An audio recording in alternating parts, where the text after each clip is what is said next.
Қазақстанға атомный электр станциясы салынуын қажет екенін айтты. Енді бәріміз қолдаймыз. Мына қуыршақтарға тіл бітіпті ғой. Халықтың мол мұқтажын, халықтың зардабын, халықтың жоқшылығын айтпайды да, бірақ мемлекет тарапынан бірдеңе айтылса болды, қолдаймыз деп ат шығады. Оны мемлекеттің қуыршағы демей не дейміз енді?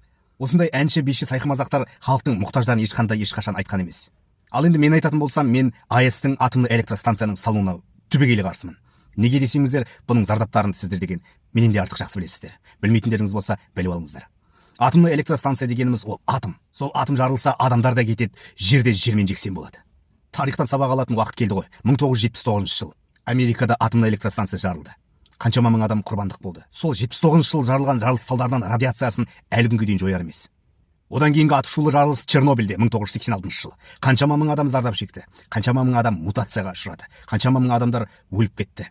Одан кейінгі үлкен жарылыстардың бірі 2011 жылы Японияда Фукусима жарылысы. Міне осындай атомный электростанциялардың барлығы жарылды. Утечка болды.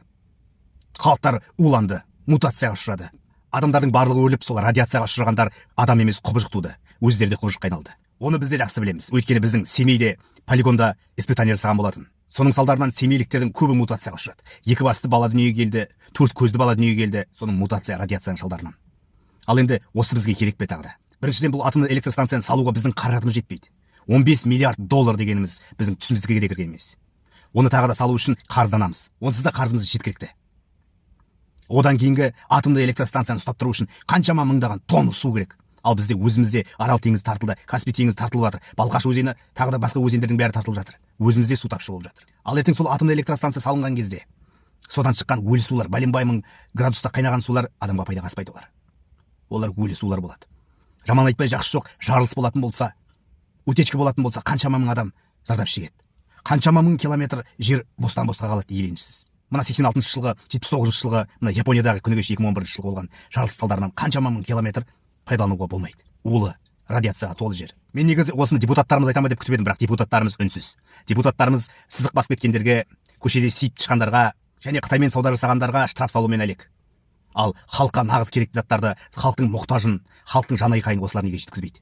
Мінекей осылардың барлығы біздің қажеттіліктерімізді, біздің талабымызды айтама деп едік, бірақ олар үнсіз. Ойбай Ринат Зайытов дедіңдер. Ол керісінше АЭС-ті салуын қолдап кетті.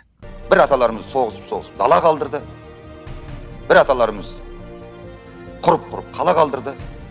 Енді біз не қалдырамыз? Қора мен мұла қалдырамыз ба артымызда? Аталарымыз соғысып дала қалдырды. Ағаларымыз соғып қала қалдырды. Ал біз енді ұрпаққа не қалдырамыз дейді. Ұрпаққа сен сонда АЭС-ті қалдырайын деп тұрсың ба? Мен саған айтайын, не қалдыру керек екен. Ұрпаққа арын сатпайтын сана қалдыру керек. Білім қалдыру керек. Мынандай қауіп-қатерге толы АЭС-ті қалдырмау керек. Қазақстанда энергия тапшы, соның салдарынан атомный электростанция салуымыз керек дейді. Атомный электростанцияны дамыған елдер бас тартып жатыр. Германияның өзі атомный электростанциялардың бәрін бұзып жатыр. Қазір жеңіл әрі өте тиімді, мыңдаған есе арзан күн сәулесінен энергия жинау. Сонда станцияны толтыру керекпіз. Осындай жаңа технологияларды, жаңа ой-өрістерді қарау керекпіз. Сондықтан жеке басым атомный электростанция салуына қарсымын. Бұл жер депутаттардың немесе министрлердің атасын қалдырып кеткен жер емес. Бұл жер барлық қазақтың аталарының жерлері. Сондықтан біздің де пікірлерімізбен санасуларыңыз керек.